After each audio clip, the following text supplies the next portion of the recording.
All right, so we're going to go in and create a bill of materials here. So we're in the ReshapeX dashboard. We'll go over to solutions, and we are going to create a new solution here.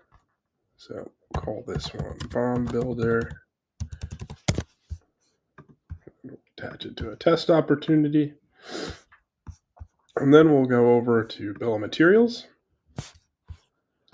And for this one, we'll create a couple of different BOM groups. So the BOM groups are great because you can put your equipment cost in there. You could break it out by palletizers or stretch wrappers or whatever the equipment is that you're selling.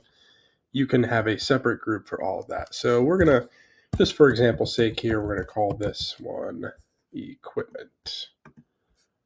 And we'll call it palletizing equipment. So we'll create that. And now that'll generate the section here where you can go in and actually add records. So you can do it a few different ways. You can add a record like this and start typing if you know exactly what you want. Or you could go up here and you could start typing in things as well. So we'll add this Fanuc robot in there. And then the other thing you can do is you could go in and you can browse your price books. So for this specific one, since it's palletizing, we'll go into this Robotech company here, and we'll add a controller, we'll add a vacuum gripper, and we'll add on some vision, why not? And then we'll go and we'll create another BOM group here for installation.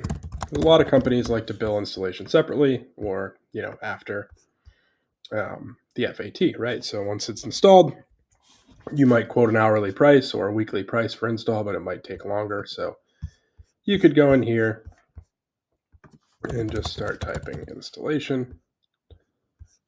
So we'll do robot installation on site. We'll add that in there.